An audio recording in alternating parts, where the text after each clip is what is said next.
যেই ভার্সিটি থেকে মানুষ বের হবে, যেই ভার্সিটি থেকে দেশ নেতৃত্ব দেওয়ার মানুষ বের হবে, সেই জাহাঙ্গীরনগর বিশ্ববিদ্যালয়ে কয়েকদিন আগে একজন স্বামীকে বেঁধে রেখে তার স্ত্রীকে বাগানে নিয়ে 6 জনে উপর্যু পরিদর্শন করেছে। বলেন ঠিক না বেঠিক? তাহলে কি সেখানে মানুষ তৈরি হচ্ছে? না, হচ্ছে না। ওই একই বিশ্ববিদ্যালয়ে আবার ধর্ষণের সেঞ্চুরি করেছিল একজন ব্যক্তি, এক আল্লাহওয়ালা, আল্লাহ মাফ করুক, আল্লাহওয়ালা নাকি শয়তানের চেলা, এই ধর্ষণের সেঞ্চুরি করলো আর তার কোনো শাস্তি দেয়া হলো না। তার কুফল হলো এখন স্বামীকে বেঁধে রেখে তার স্ত্রীকে ধর্ষণ করে। বলেন ঠিক কিনা? এই জন্য আইনুদ্দিন আল আজাদ বলছেন, কি হবে যুবক নামের বোঝা হয়ে এই ধরাতে, যেখানে মা বোনেরা ধর্ষিতা হয় দিনে রাতে।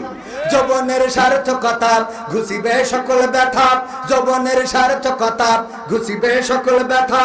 পারো যদি বলি দিতে মানুষ রূপী পশুটাকে, পারো যদি বলি দিতে মানুষ রূপী পশুটাকে, কি হবে বেঁচে থেকে অযথা বিদ্যা শিখে যদি না গড়তে পারি শোষণবিহীন সমাজটাকে, কি হবে বেঁচে থেকে? কি হবে লেখালেখি কলমবাজির ওই মহড়া, সমাজের আসল চিত্র যদি না যাই তুলে ধরা? কি হবে টিভি চ্যানেল সাংবাদিকের এই ক্যামেরা, সমাজের আসল চিত্র যদি না যাই ভিডিও করা? যদি ওই ঘুষের বলে কলমটা উল্টো চলে, যদি ওই হ্যালো কলে ক্যামেরা উল্টো বলে, তবে কি যাবে রোখা দুর্নীতিকে? যাবে? তবে কি যাবে রোখা দুর্নীতিকে? কি হবে বেঁচে থেকে অযথা বিদ্যা শিখে যদি না গড়তে পারি শোষণবিহীন সমাজটাকে, কি হবে বেঁচে থেকে? কি হবে নামাজ রোজা ইমানদারির ভয় করে কোরআনের কর্মীগুলো থাকে যদি কারাগারে? আছে না নাই? আছে না নাই? একদিকে যখন আল্লাহর ওলিরা কারাগারে ঢোকে, আল্লাহর ওলি না শয়তানের ওলিরা যখন কারাগারে ঢোকে, আর ওরা যখন বের হয় তখন হাতে মেহেদির রং থাকে। আর আমার কোরআনের পাখিরা যখন কারাগারে ঢোকে, ওরা যখন বের হয় সোজা হয়ে দাঁড়াইতে পারে না, হাতের লাঠি ছাড়া। বলেন ঠিক কিনা?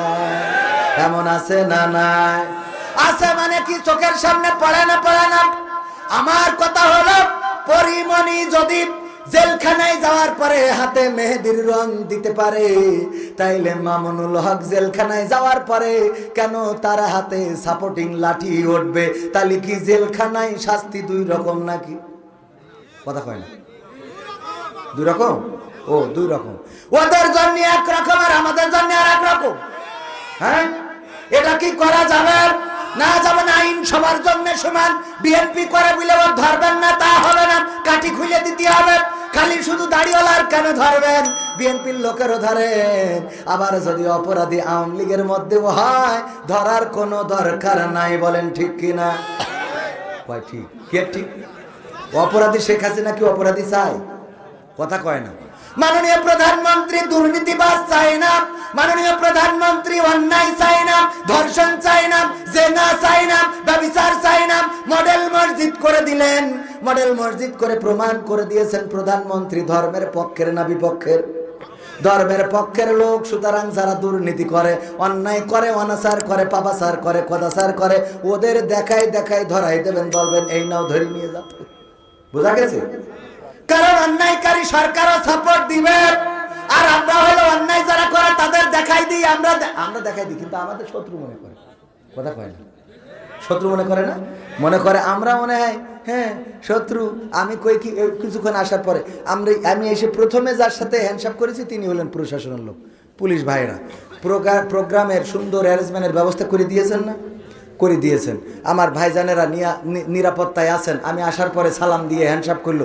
সেদিন হঠাৎ করে স্টেজে উঠেছে, মানসি মনে করছে হুজুরি মনে হয় তেসরা খেয়ে এলে ধরে পরে দেখে না টাকা দিচ্ছে। মানে পুলিশদের ব্যাপারে আবার মানুষের একটা খারাপ ধারণা তৈরি হয়েছে। এটা রাখা যাবে? রাখা যাবে না কেন? মানুষ পুলিশ মানে খারাপ না, আওয়ামী লীগ মানে খারাপ না, মন্ত্রী মানে খারাপ না, চেয়ারম্যান মানে খারাপ না। বিএনপি চেয়ারম্যান বলে আল্লাহওয়ালা এত মনে করেন না। উনিও তিরান মারিনি, মানে ইনি না অন্যরা আর কি মনে করেন মারিনি। এটা কি বিশ্বাস করা যায়? সবাই তো কম নাকি করে বিধবা ভাতার কার্ড ও দিয়ে দিয়েছ প্রবাসীর বোর। জিজ্ঞেস করা হইলো প্রবাসীর পর বিধবাদের কাটতেছেন কেন? বলছে আল্লাহ, প্রবাসে থাকা যে কি কষ্ট তুই তো জানিস না, ও বিদেশে থাকা আর মরে যাওয়া সমান কথা। বুদ্ধি আছে না নাই? মানে আপনি তো এখন তো নেই, ও তো করে ফেলিছেন, আপনার করছি নেই, যারা আছে তাদের করছি, কথার কথা। তো এখন এই যে মনে করেন এই অবস্থা, আমার প্রশাসনের ভাইদের একটা গল্প আপনাদের বলি। সেটা হলো একজন গরিব মানুষ, সে ওই অভাব যাচ্ছে খুব, ব্যাটারির ভ্যান, চার্জার ভ্যানের ব্যাটারি নষ্ট হয়ে গেছে, 40,000 টাকা লাগবে, তা কোনোভাবে লাইন করতে পারিনি, আপনার কাছে গেছে দেননি, রানিং চেয়ারম্যান সেও দিনি, আবার যে মেম্বার ও দিনি, যারা লোন দেয় তারাও দিনি, বলছে তোমার কিছু নেই, লোন হবে না। তো একটা চিঠি লেখে প্রতিদিন আর ওই বেলুনি গ্যাস ভরে তো উড়োই দেয় যে আল্লাহর কাছে যাক, পৃথিবীর কেউ যখন শুনলো না, আল্লাহর কাছে চিঠিতে লিখে দেয়, আল্লাহ আমার 40,000 টাকা লাগবে, তুমি একটা ব্যবস্থা করে দাও, ইতি মকসেদ। তো এখন এই চিঠি যাই উড়ে যেয়ে পাশে একটা থানা, বড় বড় গাছ আছে, ওতে বেঁধে থানায় পড়ে। তো পুলিশরা খালি দেখে যে থানায় পড়েছে, থানায় পড়েছে কি লিখা, এই যে আল্লাহ 40,000 টাকা দাও। একদিন, 2 দিন, 3 দিন, 4-5 দিন পাওয়ার পরে পুলিশের ওসি বলতেছে, এক কাজ করো, তোমরা এক কাজ করে দিন, যারা পুলিশ সদস্য আসো সবাই কিছু কিছু করে টাকা দাও, দিয়ে অন্তত তার একটু হেল্প করি, গরিব মানুষ সে, যেহেতু এই চিঠিটা আল্লাহর কাছে লেখে, আল্লাহর কাছে তো বেলুন পৌঁছাবে না, মধ্যাকর্ষণ শক্তি ওখানে আটকে যায়। তা সবাই টাকা তুলেছে, হয়েছে 20,000। কয় হাজার? 20,000। এই টাকা নিয়ে দায়িত্ব দিয়েছে আমাদের প্রশাসনের ভাই দুজন, যাইয়েতে বলছে এই নাও, আমরা থানাতে আসলাম, তোমার জন্য এই যে 40,000 টাকা লাগবে, 20,000 আমরা ব্যবস্থা করে দিয়েছি, তুমি এই নিয়ে আর বাকি ম্যানেজ ট্যানেজ করিয়ে ভ্যানের ব্যাটারিটা পাল্টাই নিয়ে আনি। ও পরের দিন আবার একটা সিরকুট লিখে আল্লাহর কাছে পাঠাইছে বেলুনি করে, ওটাও যে থানায় পড়িয়েছে।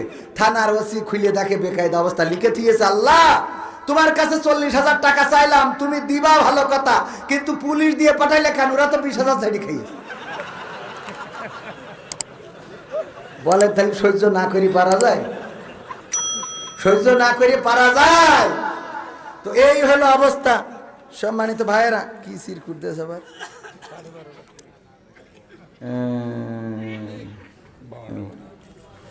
ঠিক আছে।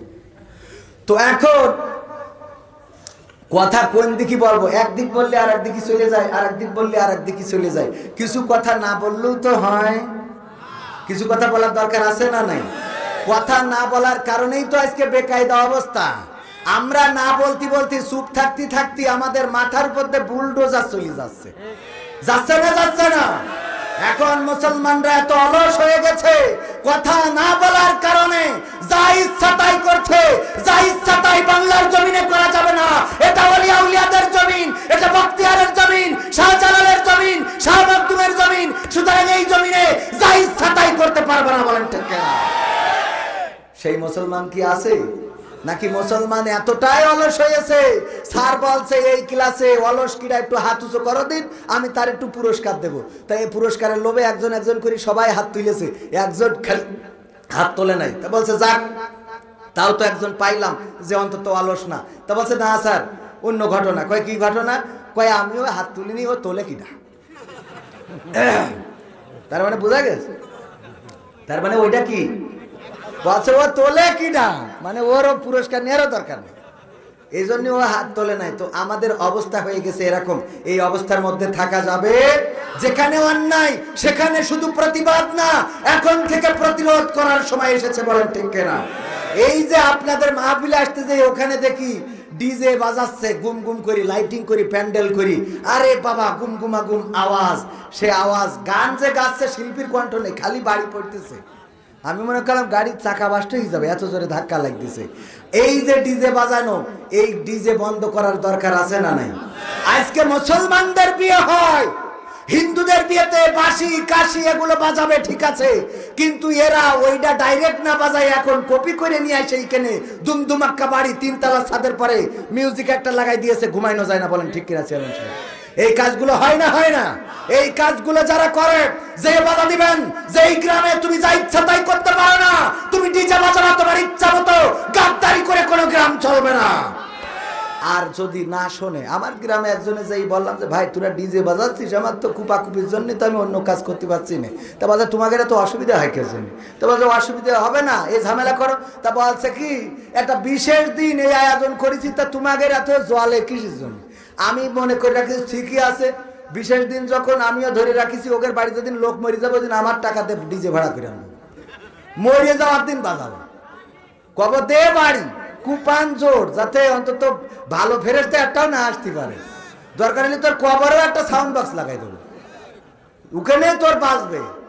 যখন বলবে এই মরা বাড়িতে কেন ডিজে, আমি বলবো তোমার নুনু কাটার দিন যদি ডিজে বাজানো যায়, তোমার গায়ে হলুদের দিন যদি ডিজে বাজানো যায়, তোমার বিয়ের দিন যদি ডিজে বাজানো যায়, তাইলে তোমার মরার দিন কেন ডিজে বাজাবো না? কও ঠিক না বেঠে? তোর মরার দিনও ডিজে হবে। যেই বাড়িতে ডিজে বাজিয়ে বিয়ে দেবে, ওই বাড়িতে কোনো ইমাম জানাজার নামাজ পড়াবেন না। জানাজার নামাজের জন্য যদি ডাকে, তাইলে বলবেন ওই ডিজেই যারা গান গায় আর কুপাকুপি করে, ওদের এনে জানাজাটা পড়িয়ে নে। ঠিক না বেঠে? এই কাজগুলো করার দরকার আছে না নাই? তা না হইলে এই সমাজ ভালো হবে না। সমাজকে বাস্তবে শিক্ষা দিতে হবে।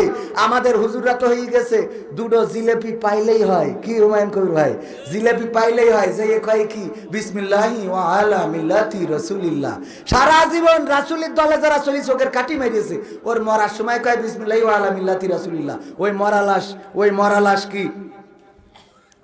লাশ কি আমার রাসূল কাঁধে তুলবে? কাঁধে তুলবে?